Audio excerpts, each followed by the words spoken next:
You're listening to the Motley Biz. If it happens in the world, it gets discussed here. And now your host, Adrian Matthews. Hello and welcome to the Motley Biz. My name is Adrian and I'm your host. We're going to start off strong with a 3-episode podcast called the Kronos Effect. I launched this podcast with my colleague Luca Kuhn Von Burgsdorff.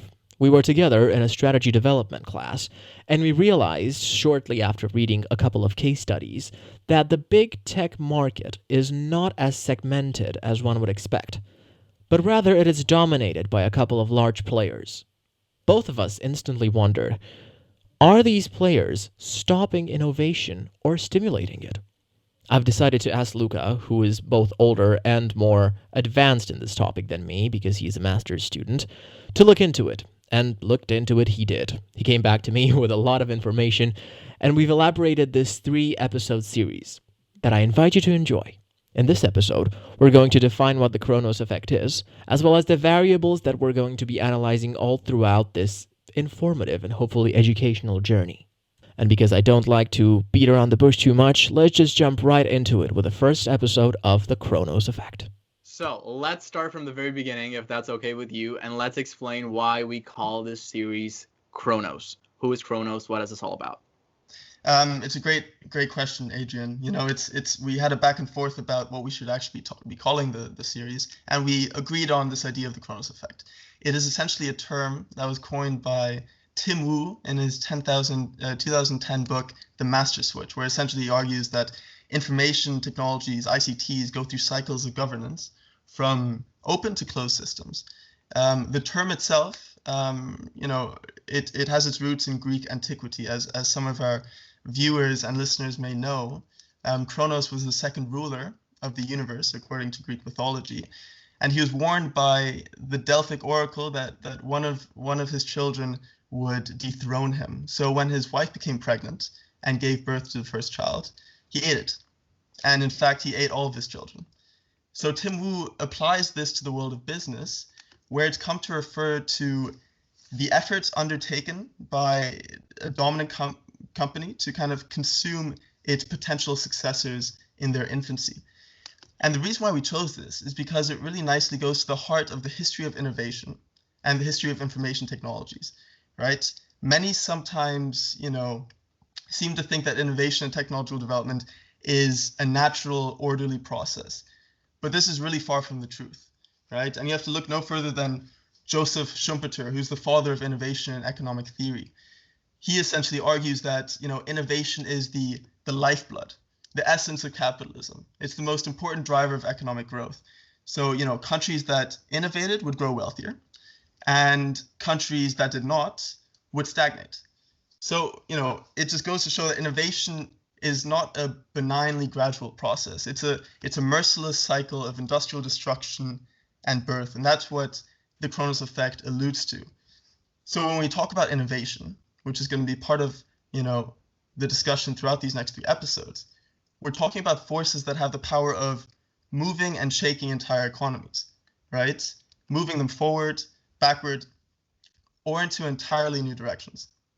I think this is really interesting in 2 circumstances and 2 standpoints. First of all, you mentioned that Kronos was the second ruler of the universe.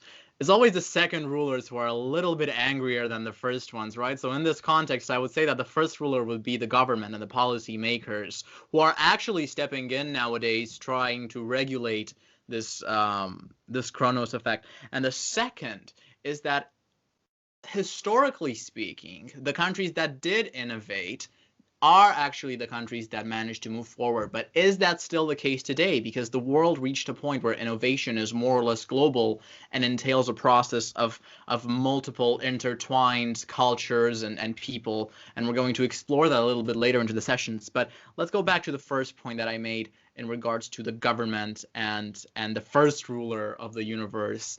What is above Kronos?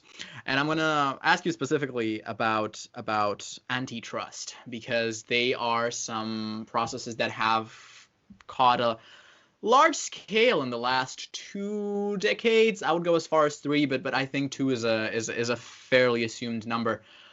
What's happening? Why are antitrust a thing? Why are they important? Do they hold back innovation? Do they move it forward? What's happening with those? So this is, it's the perfect question to ask at this point in time, right? Because it frames this entire conversation that we're going to have over the next 3 episodes, right? Antitrust today is a very important topic. The big tech companies have been thrust into the limelight over the past few months. You saw this with the US Department of Justice in mid-October launching its antitrust case against Google. The European Commission followed suit against Amazon 2 weeks later. Even China is now, setting regulatory constraints on Tencent and Alibaba, something that you wouldn't expect from the Chinese government. But in order to answer this question more properly, we have to ask what is antitrust? Right? So exactly what I was going to ask you. Good. I'm happy on the same page. Antitrust laws are essentially regulations that encourage competition by limiting the market power of a particular firm.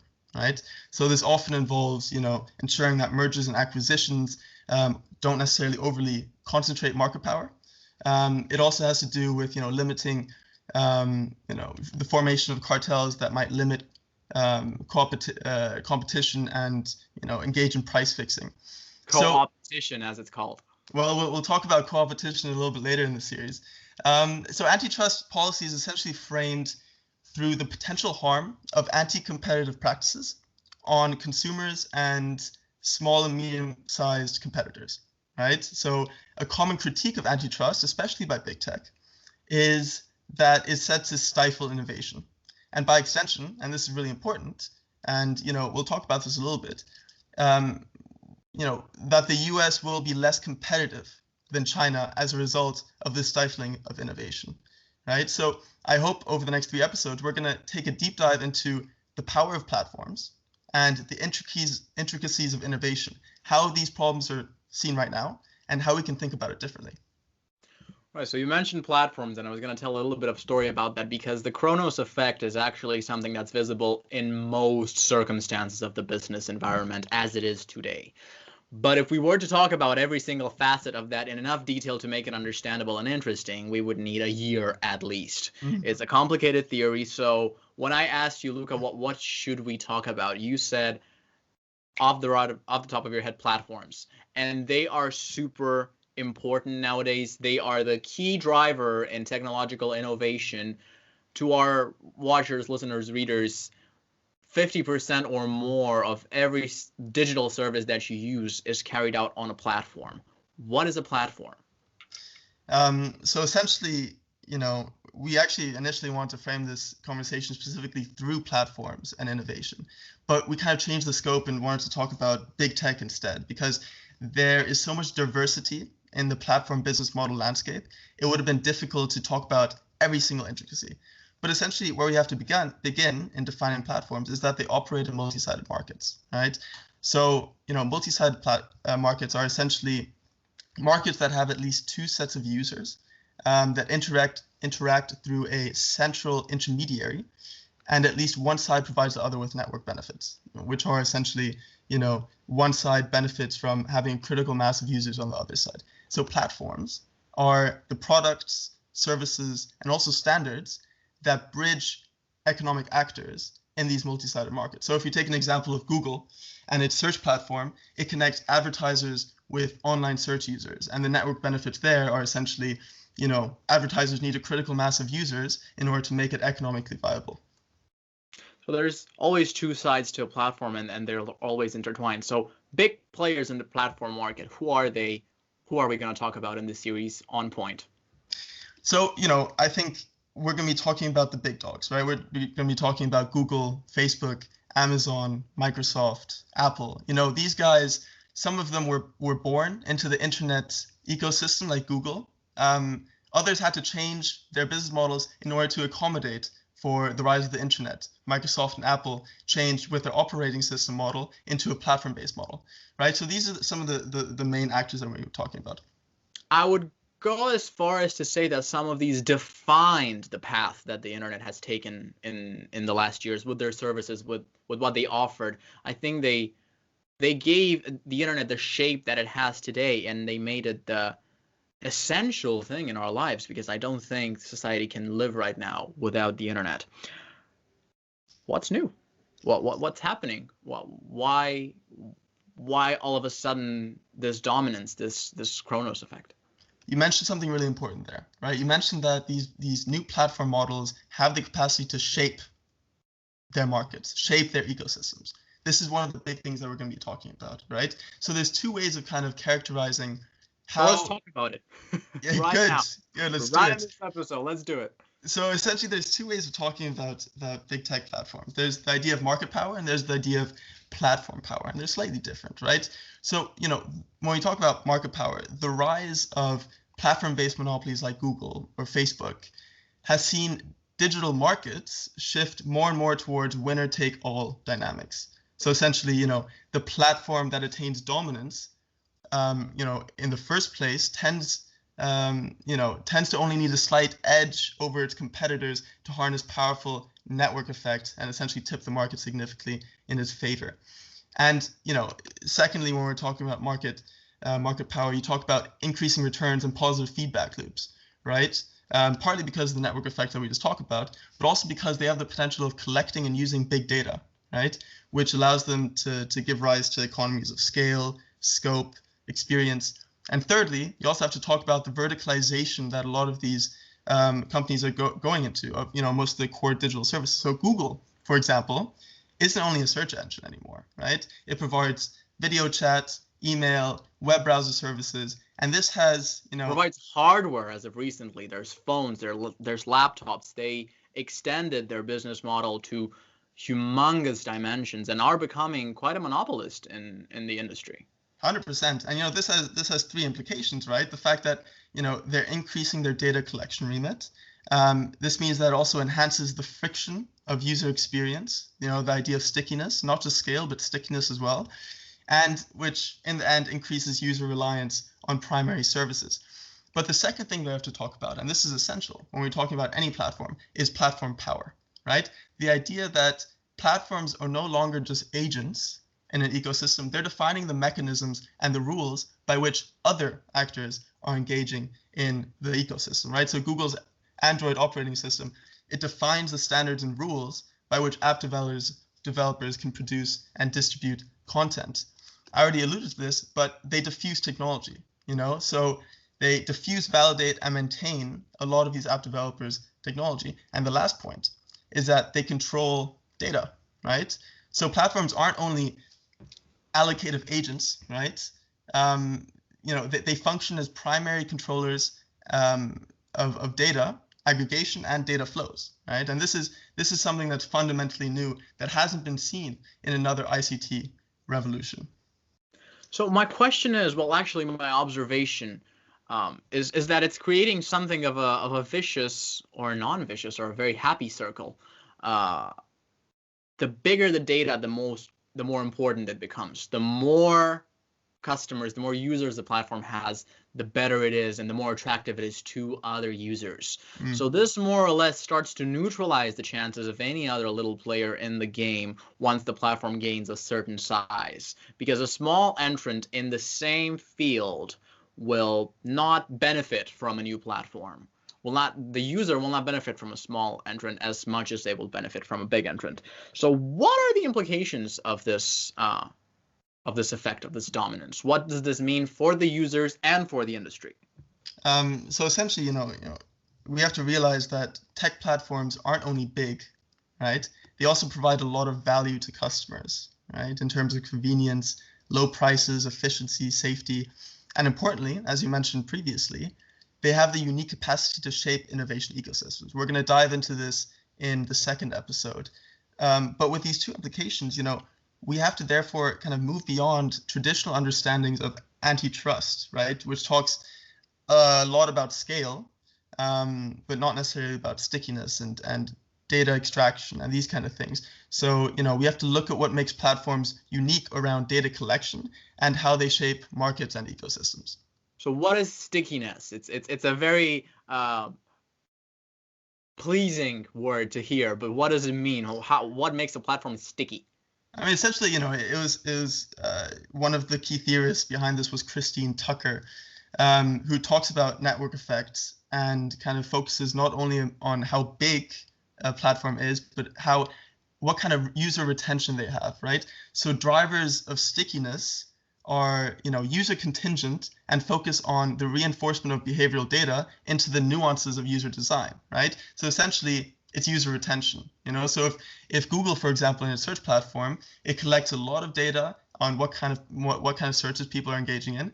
It feeds that into its processes, and it optimizes its algorithms in order to have advertisers pay more in order to get access to more targeted ads at their search users. One thing that I noticed when we were talking about this, because the Kronos effect makes the players that are actually the embodiment of Kronos seem like the bad guys in this situation. But for the user, this effect has and brings a lot of value. It enables the creation of some services that 20 years ago would have seemed unimaginable, unfathomable. The downside of this is towards innovation, because a big platform will have a way of doing things. When it muffles the entire industry, the potential for evolution within that specific industry decreases considerably. With that, decreases innovation. What is innovation nowadays, and how affected is it by this Kronos effect? Because I think this is the most intensive question for any emerging business. Can I innovate under the boot of Kronos? Yeah, it's a good question. We're going to dive deeper into that in the second episode. But you asked a big question there. What is innovation? And I'm conscious of time, so I'm going to try and give as in-depth an answer. It's the first episode where we can go a little bit over time just for the sake of introductions and getting to know each other, and we'll just play less music in the podcast, and for our viewers on YouTube, we'll just make a little bit of a longer video. Perfect. So innovation is essentially, this is how we're going to define it over the next 3 episodes, right? It's the collective, cumulative collection of new products, services, strategies, organizations, and processes that bring value to society, right? Does it have to be new, or can it be a rethinking of something that already exists, or does that already make it new? So again, we're going to talk about this in the second episode, but this is one of these distinctions between innovation, sustaining innovation versus disruptive innovation. Innovation are we getting? And this is going to be the heart of the second episode. But and I suppose they're both affected differently by Kronos. Exactly. So one thing that I really want to emphasize, I want to break down this myth of how people understand innovation today, right? We usually think about innovation as happening either in a garage by some young genius visionary, or in a research and development lab. And it's then propelled forward by either venture capital or by angel investors. This is, for example, a view that's professed by Walter Isaacson in The Innovators, a very famous book from 2014. But in this view, innovation is a linear process, right? Basic science and R&D go to large-scale development in big labs. Applications and innovation come out of it, and then they're disseminated. But one thing, and one thinker that we have to look at, is someone called Christopher Freeman. He was the foremost innovation thinker of the 20th century. And he essentially argues that innovation is far from a linear process, right? Instead, it involves a multiplicity of important actors who interact within a complex system, right? This is what he calls a national innovation system.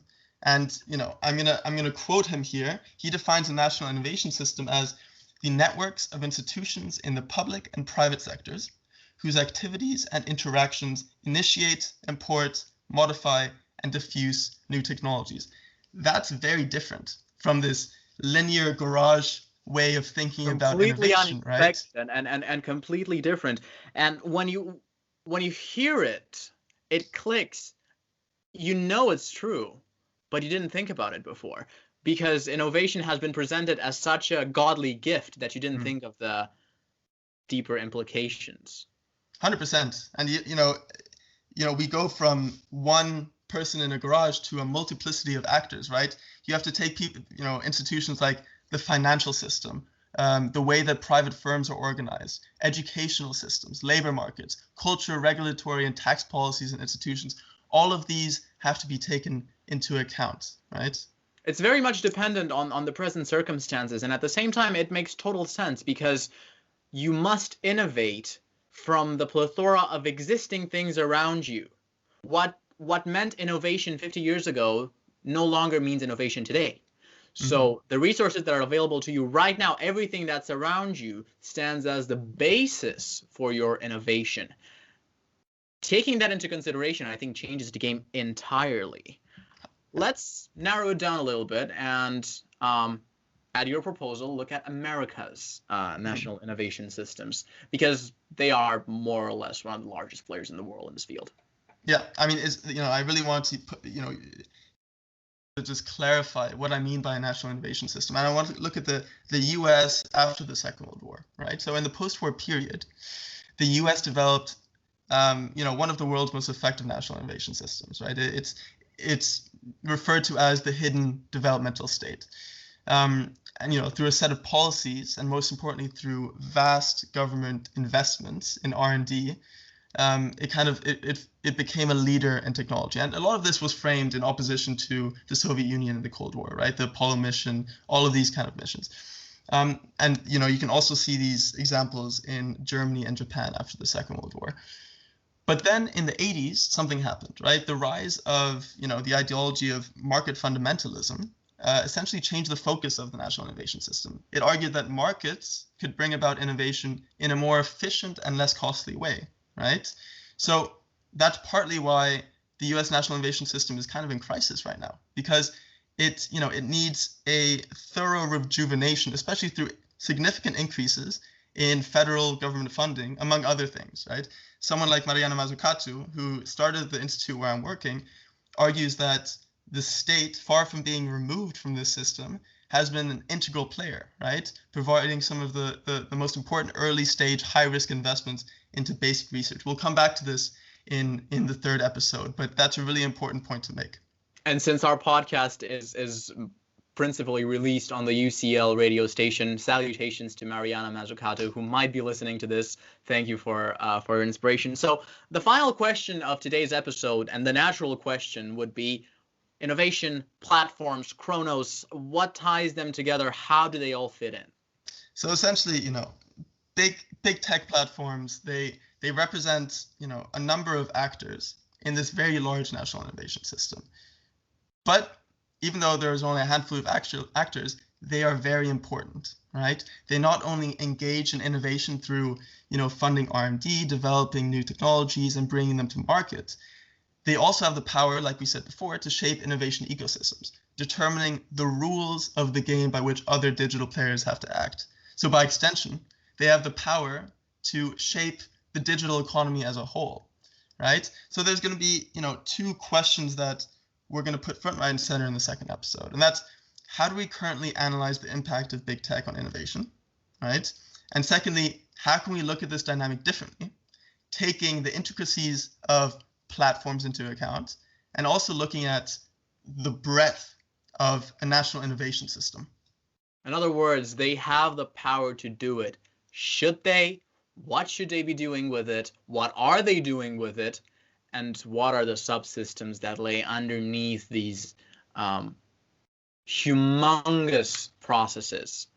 Luca, I think this is a good time to end the first episode, just to keep people on their edge and waiting for the second one. Now, in the second episode, you already have some tips, but we're going to talk a little bit more at large about innovation and how it is affected and how it affects further down the road economy, which more or less is the economy in the world that in which we live right now. Luca, thank you so very much for participating in this podcast. It is a true pleasure to have you here, and I look forward to hearing the next part of the series. Stay tuned, and thank you for tuning into the Motley Biz. If you have any questions, we are very open to receiving them on Instagram at the Motley Biz, just as it's spelled out on the YouTube channel, or just as you think it's spelled out. You will find us. We have a very cute logo. Thank you for listening. Thank you for watching, and we hope to see you soon on the second episode of the Kronos Effect. Goodbye.